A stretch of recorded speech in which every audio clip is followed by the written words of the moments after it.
Good morning সবাইকে, মই শ্রাবণী আর মোর চ্যানেলের নতুন আরেকটা ভিডিও তোমার সবার স্বাগত। আজকের ভিডিওত মই নিয়ে চলে আসলাম একটা রান্নার রেসিপি। আশা করো রান্নাটা তোমার সবার অনেক ভালো লাগবে। আজকে রান্না করে মটন। রান্নার জন্য কড়াই বসিয়ে দিয়ে তেল দিয়ে কড়াইত ভালো করে আলুগুলা ভাজি নিই। পোশাকের চচ্চড়িটা রান্নার যদি রেসিপি লাগে মোক কিন্তু কমেন্টে জানাবে। ওটা ভাজা হলে নামিয়ে নিয়ে ওই তেলতে দিয়ে দিম গোটা গরম মশলা, কাটা পেঁয়াজ, লঙ্কা আর একটা গোটা রসুন। পেঁয়াজটা কিন্তু ভালো করে ভাজি নেওয়ার লাগবে। আর মই সবসময় ব্রাউন ব্রাউন করে ভাজি নেওয়ার পরে মাংস দিয়ে দেন। আজকে আমি বানাম 1 কিলো মাংস। মাংসটা দেওয়ার পর ঢাকা দিয়ে দেওয়ার লাগবে। মাংসর থেকে যে জলটা বেরোবে ওই জলটাতে মাংসটা হালকা সেদ্ধ হয়ে যাবে। মাংসটা যখন এমন করে হালকা ভাজা হয়ে যাবে তখন দেওয়ার লাগবে টমেটো, আলু আর টমেটো দিয়ে মাংসটা আরো ভালো করে ভাজি নেওয়া লাগবে। ভাজা হয়ে গেলে দিয়ে দিন বাটা মশলা। এটি আছে আদা, জিরা, রসুন আর শুকনো লঙ্কা। আর মাংস যখন দিবেন তখন সবসময় বাটা মশলা দিবেন, দেখবেন অনেক মজা লাগে।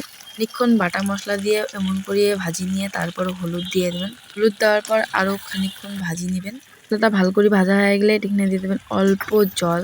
সেই জল দিয়ে ভালো করে কষে নেবেন। আর মই আজকে মাংসটা মটর দিয়ে রান্না করি। মাংসর থেকে যখন হালকা তেল ছাড়িয়ে দেবে তখন দিয়ে দেবেন লবণ। মাংসটা কষানো হয়ে গেলে দিয়ে দেবেন মটরশুঁটি। মটরশুঁটি দিয়ে আরো খানিকক্ষণ ভাজি নেবেন। ভাজি নেওয়ার ফলে মটরশুঁটির আস্তা গন্ধটা চলে যাবে। তারপর ঢাকা দিয়ে আরো অল্প কষিয়ে নিয়ে দিয়ে দেবেন জল।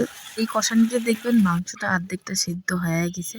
এরপর তোমরা যদি মাংসটা ঝোল খান তো ঝোলের জল দেবেন, যদি কষা খান তো কষার জল দেবেন। মাংসটা সেদ্ধ হবে।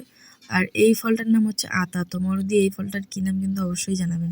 দেখবেন যে ঝোলের জলটা যখনই কমে আসবে তখনই দেখবেন লবণটা টেস্ট করে লবণ ঠিক আছে কিনা। আর অতি অবশ্যই কিন্তু দেখবেন মাংসটা সেদ্ধ হয়েছে কিনা। আমার এপাশে মাংস রান্না কমপ্লিট। তো গ্যাস অফ করে দিছুম, গরম মশলা দিয়ে নামিয়ে দিয়ে মুয়েলা সার্ভ করে লাগছুম। আজকের মাংসটা কিন্তু পাতলা পাঠার মাংসের ঝোল। তো এমন পাঠার মাংসের ঝোল কার কার পছন্দ তাই কিন্তু একবার হলো এই রেসিপিটা ট্রাই করেন। আশা করো তোমার অনেক ভালো লাগবে। তো রান্নাটা কেমন হয়েছে অবশ্যই কিন্তু কমেন্টে জানাবেন। খাওয়া দাওয়া করার পর একজন কিন্তু মোরেটনে আদর খাবার অলরেডি চলে এসছে। আর মুই ঘুমিয়ে পড়ছুম তো উভয়ও চলে আসছে মোরেটনে আদর খাবার। তো চলো আজকের এই ভিডিওটা এই পর্যন্ত। ভিডিওটা কেমন লাগিল অবশ্যই কমেন্টে জানাবেন। তো চলো টাটা, বাই বাই, ভালো থাকবেন সবাই। লাভ ইউ সবাইকে। আর আমার সোনামা কেমন লাগে সেটাও কিন্তু কমেন্টে জানাবেন।